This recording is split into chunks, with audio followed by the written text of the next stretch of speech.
Europe 1. Je vous présente Arnaud Demanche. Bonjour. Et Arnaud, je me suis laissé dire que vous aviez des ennuis en ce moment. Oui, Philippe, je suis désolé, il y a une rumeur qui circule. Alors, je me serais fait filmer dans un bar à chicha où j'aurais traité Arnaud Lagardère d'andouille. Mais je suis désolé, monsieur Lagardère, j'étais bourré, c'est pas de ma faute. Je me suis fait choper tel un vulgaire joueur de l'équipe de France en train d'insulter son patron. Je vais me faire virer, je suis désolé. Non, en vrai, c'est pas vrai, hein, je me permettrai jamais. En revanche, Levin Kurzawa, lui, il s'est permis, un joueur de l'équipe de France et du PSG, qui s'est fait filmer en train d'insulter Didier Deschamps. Dans un bar à chicha, donc. Avant, on avait les boudoirs où se rencontraient les intellectuels. Aujourd'hui, on a des bars à chicha où se rencontrent des footballeurs cons comme des tables. Ben voilà, on a les images d'Épinal qu'on mérite. Bref, Kurzawa y est en roue libre et il insulte Didier Deschamps et c'est filmé.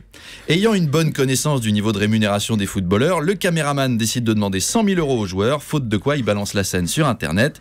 Kurzawa décide d'alerter la police et surtout, il prévient Didier Deschamps et il s'excuse. Kurzawa, c'est pas le premier. Avant lui, il y a eu Serge Aurier, qui avait discrètement laissé filtrer ce qu'il pensait de Laurent Blanc. C'est une fiotte. Voilà, même contexte.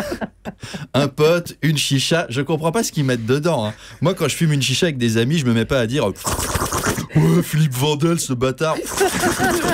Raphaël Baillot, sa mère. Yves Bigot, Zarman. Faut mettre autre chose là-dedans. Faut mettre un tabac à la pomme. Voilà, pas du cannabis coupé au pneu, ça monte à la tête. Alors, dans sa vidéo, à lui, Kurzawa tient des propos accablants. Je l'ai vu, cette vidéo, parce que j'ai des contacts. Il dit par exemple, les gens y croient que c'est facile d'être footballeur. L'autre jour, je lisais l'équipe en attendant mon tour quand j'étais au coiffeur. Et il y avait trop pas de respect dans les journaux. Enfin, accablant, je vous dis. Accablant. Pour la langue française, accablant. Le mec monte sur ses grands chevals et je peux comprendre. Rappelons quand même que la mode d'insulter ne date pas d'hier. On a eu Anelka, Ibrahimovic, Nasri, Sarkozy, tout ça. Et puis, Cantona. Cantona, voilà comment il parlait d'Henri Michel, le sélectionneur de l'équipe de France à l'époque. Je lisais un truc de Mickey Rourke, puisque c'est un gars que j'adore, qui disait que celui qui s'occupait des Oscars à Hollywood là, était un sac à merde. Je pense qu'Henri Michel n'en est pas loin. C'est quand même autre chose que Serge Aurier. C'est une fiotte. Voilà. En fait, ce qui change vraiment avec cette génération, c'est pas tellement qu'ils insultent leur sélectionneur, c'est comment ils le font. Cantona, il dit ça face caméra, en interview, droit dans ses bottes, alors que Aurier et Kurzawa, ils pensent que leur entraîneur est un con ou une fiotte ou une face de slip ou je sais pas quoi encore, mais ils n'assument pas. Déjà, il faut qu'ils soient pétés ou pleins comme des cartables pour que ça sorte. Et puis après, il faut un ridicule mea culpa en admettant qu'ils savent ce que le mot veut dire. Je suis là pour m'excuser auprès du coach, mes coéquipiers, le club et les supporters. Je tenais à m'excuser particulièrement au coach. Je pense qu'aujourd'hui, je ne peux que le remercier pour tout ce qu'il a fait pour moi. Comme c'est beau, comme c'est beau. On dirait un poème pour la fête des pères. Mais quelle serpillière, quoi. Cantona, quand on lui demande de s'excuser, Cantona, ça donne ça. Et Henri Michel, j'ai dit que c'était un sac à merde, et puis voilà, quoi. Maintenant, ça veut pas dire que je pense toujours qu'il est un sac à merde, ou que ce que j'ai fait est extraordinaire, mais je ne m'excuserai pas.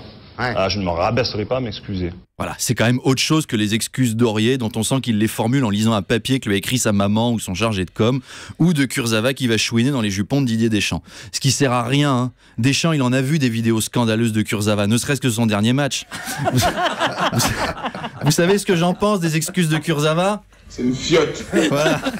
Sinon, je voulais terminer cette chronique en m'excusant auprès d'Arnaud Lagardère. J'aurais pas dû utiliser ce principe humoristique pour démarrer, surtout que je voulais le remercier pour tout ce qu'il a fait pour moi. Voilà, pour l'équipe d'Europe 1, voilà.